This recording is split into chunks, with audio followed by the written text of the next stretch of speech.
Shukai! Hello and welcome to Shukai. This is our episode 0 as we transition over to YouTube. In this episode, we'll be talking about what welcomes us back into anime. My name is Kevin and I am joined by Martin and TJ. Do you guys have an anime that you guys keep coming back to in order to feel like you're being welcomed back into the anime world or the anime scene? One specific anime that I will keep going back to keep watching. Is that what you're asking? If you really want to go that far into really specific anime, yeah, I'm totally down for it. Or is it just basically like a genre that I love to go into? It's totally up to you, man. Mm. I guess to start things off with, I think the one specific thing that I keep coming back to anime is definitely original anime storytelling, where there's no original sources going on. There's no manga, visual novel, light novel. I'm always really interested into seeing original anime stories being brought to light. Like the most recent example we did was Wonder Egg Priority, and I'm always on the lookout for original anime stories because it makes it so much more special when they do succeed. So I guess for me, what I would kind of shows that I really like to go. Well, I wouldn't say mine is also originals, but I do like watching. What is it?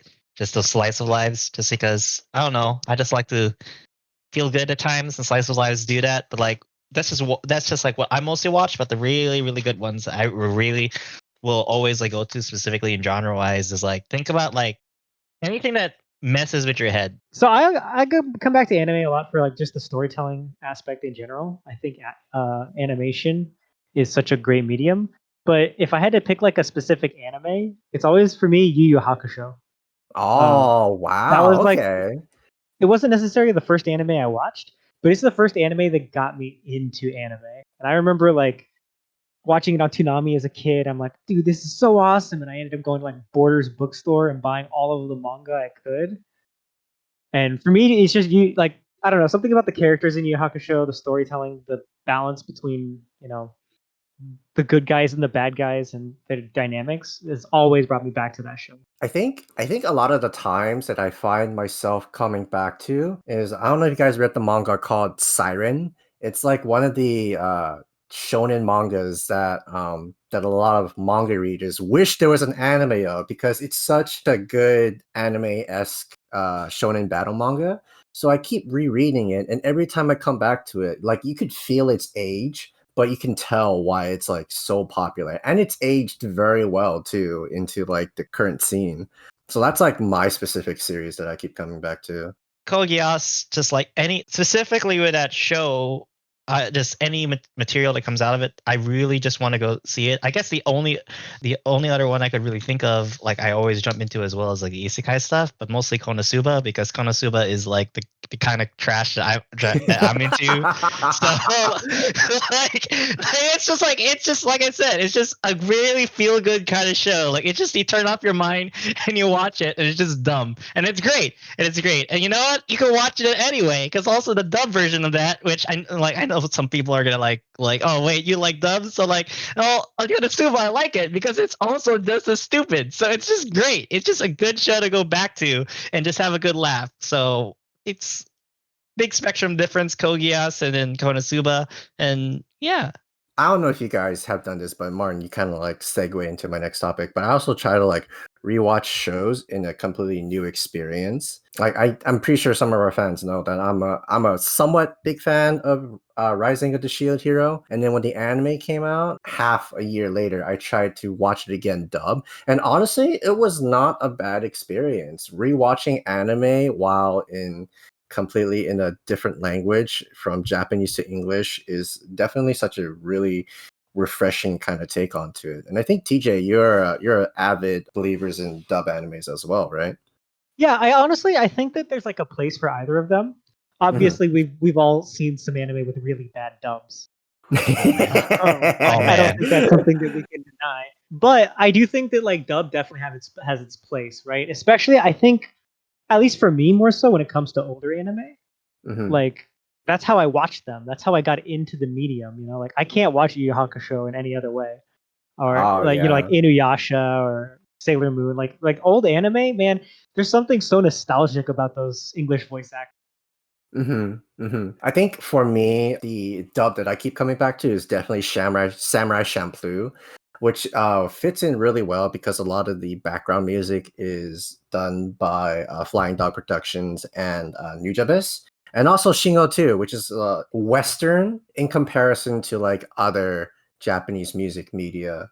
So it's kind of like much more like chill hip hop going on to it. Not only that, you got like breakdancing samurai, which oddly enough, the English dub fits so well despite this like obvious ethnicity of a character that's speaking English. But you know what?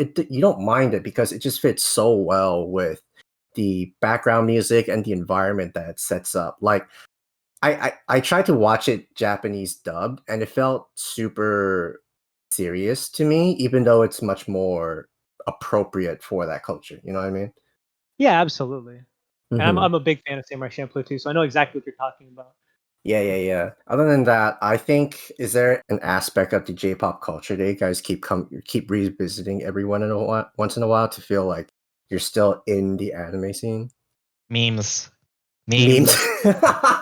Just memes. Oh my god. When you watch the next hippest thing, all the memes come flooding. That's the whole point. Honestly, with JoJo, for example, I haven't seen like a lick of JoJo, but because I know if I get into it, I'm gonna become hooked like everyone else. I'm trying to stay away, but at the same time, like there's so many memes just on JoJo. That's just the thing. And you could just join in with this community because they're kind of bonded with all the memes that kind of come from the show. So that's the thing. It's not only just like, oh, it keeps pulling me back because oh, it's the funny story, the funny characters or the amazing stories, or just you're just trying to get this new series to just make you forget about your daily life. But it's the community that gets built around it. Like just the fact that we could share just like these little funny quirks that each or well, not fun, sometimes it's not funny, but there's just these quirks about each of these animes. It's just like I feel like how the anime community just gotten so strong. Just really just yeah. When you Mhm. definitely know these series, like cons become like even more of a like you could relate to people more when you go to those cons. So yeah. Oh, absolutely, cons. Yeah. So whenever I go home, I usually just like Martin just said, I usually come back to like a lot of like slice and life animes where I don't know, it's really hard to not feel welcome with slice of life animes because they're just a lot of them are like really dumb characters that you can somewhat relate to, or you just don't mind watching them doing their own little shit. And it's wonderful, honestly. I think no matter what, like one thing I always notice every time I come back to anime, like Mhm. even if I take a little break or something, is that every time I come back, like it's just grown so much. And I think like at least for me, the biggest growth that like noticed in anime is the emotional growth. I think as the generations have gone by, like the depth the anime touches has just grown more and more. And like I think we can see it, especially for us in those that Boys Abyss book club. Oh Um, my god. Anime really starts hitting like those really like emotional points of us, and I think that that's just something that brings us back harder and harder. I don't know if I want to like go back home be feeling really excited to read this specific manga that we all read together, that we all started a book club. You like hell, like you cannot be excited because I'll be excited for you because like that shit, like Oh oh, just my please, god. just hurt me now, just carve out a No. piece of my heart away, please, let's do it. I don't think that's the welcoming feel. I thought we're supposed to, if you want to feel welcome, you feel like super comfy and you're like nice and toasty in your own home. But I don't think Boys Abyss does that for any one of us Oh, here. oh man, no, I but don't know like about you, but like coming home, settling down, and having a good cry is exactly what I want. oh Oh man, yeah. man. Oh It's no. like some people just like to laugh out their like pains away during the week. Others just wants to cry it out. And you know what, Boys Abyss, like you know what, I get you. I can respect that. Like you know what, no, I'm just gonna have myself a good cry as I just like tear my insides apart with this freaking manga. Like let's go, let's fucking go. Oh man, I feel like I'm the only outdated one here. But I guess that's just like how different the age gap is between us. Like even between most of my closer friends, I'm considered much more of a grandpa because I'm always like stuck in these, I wouldn't say traditional, but definitely a much more dated way of thinking things, you know. Now you Whereas say where you say like the age gap, but bruh, you're not that much older, okay, or okay, that, no, that no, no, maybe no. you're an old soul, but you're not old. Like what the It's fuck? not like the age gap that I'm talking about here. Like the generation gap that I'm talking Uh, about is like literally like I remember like back in middle school when I first really started really getting into anime. Like I would instantly run home and get like I didn't have the luxury of cable, so I had to like watch anime through the interwebs and whatnot. So I just feel like I'm more resilient to feeling what you guys are feeling with Boys Abyss because like when I come home, I want to feel nice and comfy. But that was my kind of thinking when I was first starting out watching anime, which is like what 15 years ago, actually, almost 15 years ago. The habits that I brought back from an anime fan 15 years ago versus to an anime fan now of what our definition of feeling welcomed home into or what our comfy place is in order for us to like revisit the anime scene and feel these certain emotions, and that is our idea of comfort. But I don't know. That maybe it's just me. Like I'm not old in the physical sense. I'm definitely much more. I have a much more dated kind of thinking, and I'm much more resilient into like. you're an old soul. That's what you are. You're an old soul, Grandpa. Oh my Mental god, grandpa.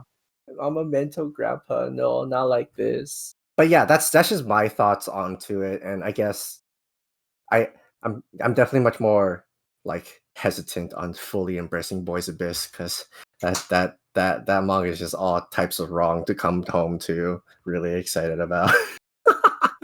Thank you so much for listening. If you want to hear more, don't forget to subscribe to this channel where you find other shows like Gamer Culture, Most Extreme Ranking Challenge, and us. You can hear this episode on all podcast apps. Have a wonderful week and see you soon.